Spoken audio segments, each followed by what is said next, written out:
Ini adalah cerita dari bapak ketika dirinya berada di kampung pada tahun 1970-an. Aku mendapatkan cerita ini ketika SD, ketika aku ingin membuat jelangkung, karena pada waktu itu sedang booming film jelangkung yang membuat siapa saja ketakutan, bahkan hingga ke tempatku tinggal. Aku dan teman-temanku merasa tertantang main jelangkung dengan bermodal uang koin serta jangka kecil yang tidak semenegangkan seperti di film. Sehingga aku membuatnya sama persis, meskipun akhirnya aku kena marah oleh bapak. Dan bapak mematahkannya karena dia pernah mengalami hal yang mengerikan dengan jelangkung sewaktu dirinya remaja. Aku memakai sudut pandang bapak serta teman-temannya dengan setting tahun 1970 di selatan Jawa Barat. Sebenarnya, banyak sekali cerita-cerita horor dari bapak dari almarhum ibu. Mungkin karena ada mereka berdua saja, jadi suka horor juga. Namun aku akan menceritakannya di cerita yang berbeda. Karena ini adalah cerita yang menurutku seru untuk aku ceritakan. Jawa Barat Selatan tahun 1970. Bapak tinggal di salah satu kampung terpencil yang dikelilingi oleh pegunungan. Sebuah kampung yang bernama Kampung Ujung. Karena itu adalah kampung terakhir yang letaknya di ujung sebuah gunung dan hutan lebat yang membentang di selatan Jawa. Masyarakat di Kampung Ujung hampir sebagian besar adalah petani. Sawah dan ladang yang membentang luas menjadi salah satu tempat untuk para warga kampung mencari sumber kehidupan setiap harinya. Banyak dari mereka menjadi buruh tani untuk menggarap sawah. Banyak juga dari mereka yang menggarap sawahnya sendiri. Juga banyak yang mencoba mengalih fungsikan lahannya menjadi kebun yang ditumbuhi sayuran juga buah-buahan. Mereka akan menjualnya ke para pengepul ketika panen tiba. Beras-beras kampung yang terkenal sangat pulen dan enak apabila dimakan. Pada saat matang dengan ikan asin dan lalapan serta sambal terasi, membuatnya sangat laku di pasaran. Apalagi sayur mayur dan buah-buahan segar yang seringkali mereka kumpulkan dan dijual di pasar induk di kota besar. Sehingga dari hasil bertani saja sudah bisa mencukupi kehidupan mereka untuk beberapa bulan ke depan. Meskipun tidak ada hal yang mewah yang bisa mereka dapatkan, tapi mereka bersyukur bisa hidup sederhana. Mereka mengambil sebagian kecil dari hasil panen itu untuk makan sehari-hari di rumahnya, dan sisanya untuk dijual. Para warga kampung biasanya membawa istri serta anak mereka untuk membantunya di ladang atau di sawah. Mereka sengaja melakukan hal itu semata-mata untuk memberikan bekal kepada anak-anak mereka ketika lulus sekolah. Menurut mereka hanya bisa baca dan menghitung saja sudah cukup untuk mereka. Sisanya mereka langsung diajarkan bertani di sawah-sawah yang mereka garap setiap harinya. Jarang sekali ada niatan dari mereka yang ingin menyekolahkan anaknya lebih tinggi pada tahun tersebut. Sudah lulus SMP saja adalah pencapaian yang bagus bagi mereka. Apalagi ketika sudah lulus SMA atau kuliah, mereka otomatis akan terpandang di kampung tempat mereka tinggal. Sehingga sangat jarang bagi mereka untuk melanjutkan sekolah. Susahnya akses dan kemampuan finansial para warga kampung pada tahun 1970 membuatnya menyerah untuk menyekolahkan anak mereka ke jenjang yang lebih tinggi. Sehingga mereka memberi bekal yang lain kepada anak-anaknya, yaitu bertani. Supaya kelak anak mereka bisa bertahan hidup di zaman yang akan terus berubah seiring berjalannya waktu. Begitupun denganku. Seseorang yang kini sedang duduk di salah satu saung di tengah sawah dengan teman-teman. Aku terlihat sangat santai dengan tangan yang aku rentangkan sambil memegang kayu yang menjadi tiang dari saung tersebut. Di depannya terlihat seseorang yang sedang sibuk mengupas ubi jalar dengan pisau kecil yang dia bawa. Seseorang yang bernama Mamat, yang umurnya lebih muda dariku. dengan ingus yang keluar dari hidungnya yang kini sudah mengering.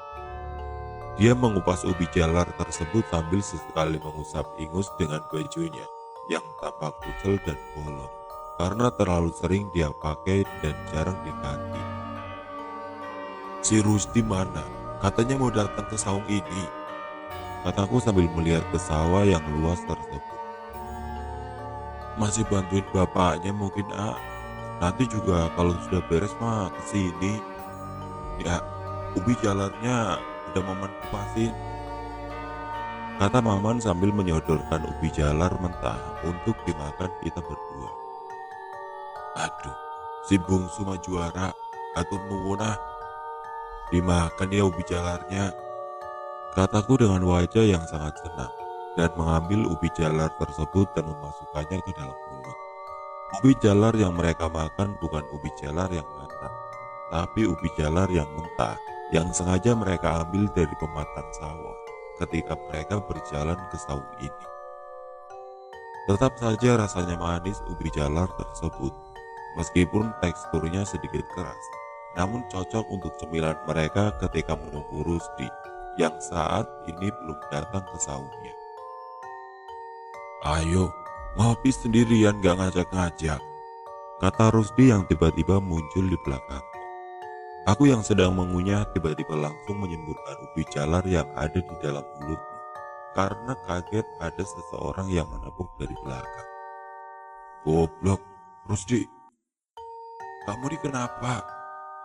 kataku sambil membersihkan muntahan ubi jalar di bajunya. "Kamu sih serius banget ngobrol sama si bungsu, jadi ya aku kagetin," kata Rusdi sambil tertawa. Maman yang ada di depanku pun ikut tertawa melihat tingkah laku kita berdua. Akhirnya Rusdi pun ikut masuk ke dalam saung tersebut sambil melepaskan sepatu boot yang penuh lumpur, topi caping yang dia bawa, juga cangkul yang sengaja dia simpan di pinggir saung. Si Mamat kemana? Gak datang lagi?" kata Rusdi. "Sibuk dia Marus, sekarang lebih sering sama bapaknya, disuruh nerusin bapaknya mungkin Rus," kataku sambil mengambil lagi ubi jalar dan memasukkannya ke dalam mulutnya. "Iya, kasihan sih sebenarnya, tapi ya gimana?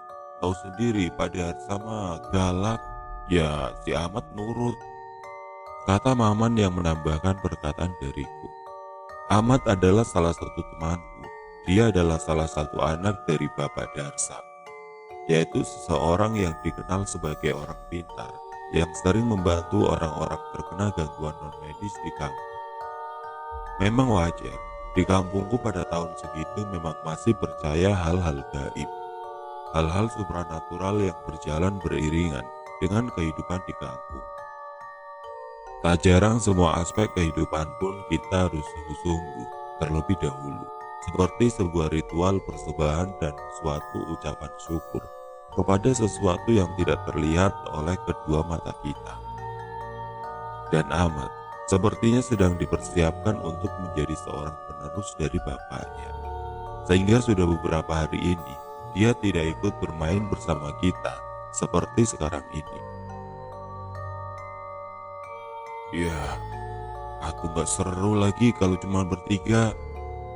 Padahal kita kan mau ngobrolin buat rencana hijrah ke kota kalau ijazah SMA sudah turun. Mencoba masukin lamaran ke pabrik-pabrik yang ada di kota sana, biar kita makmur dan kaya," kata Rusdi sambil sedikit cemberut. "Soalnya ada waktu beberapa bulan sebelum ijazah ada.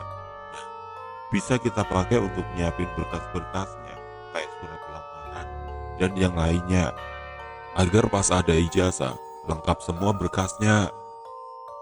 "Terus sekarang gimana tuh, si Ahmadnya juga gak ada, waktunya juga udah mulai sore, masa kita mau tiduran di sini? Soalnya gak seru kalau gak ada si Ahmad mah," kata Mama. Kita terdiam sejenak, memikirkan tentang kehidupan kita selepas sekolah pada saat itu. Tanpa Ahmad, kita gak bisa mengobrolkan hal ini, karena ini adalah impian kita berempat. sehingga kita hanya bisa bengong dan memakan ubi jalar yang disediakan Maman pada saat itu. Namun tiba-tiba Rusdi tersenyum lebar. Dia seperti memberikan solusi ketika mereka bingung mau ngapain di dalam saung ini. Nah, daripada bengong, gak ngapa-ngapain, mendingan main ini yuk. Tenang aja, masih sore kok, jadi aman. Tadinya kalau ada si Ahmad pasti lebih seru, tapi ya karena cuma ada kalian berdua, ya kita main bertiga aja. Soalnya kalau orangnya ganjil bakalan lebih seru, kata Rusdi sambil mengambil bungkusan yang dia bawa ketika ke saung. Sebuah bungkusan kresek hitam yang secara perlahan-lahan Rusdi keluarkan. Namun ketika aku dan Maman melihat dengan seksama isi dari bungkusan itu, secara tiba-tiba kita kaget.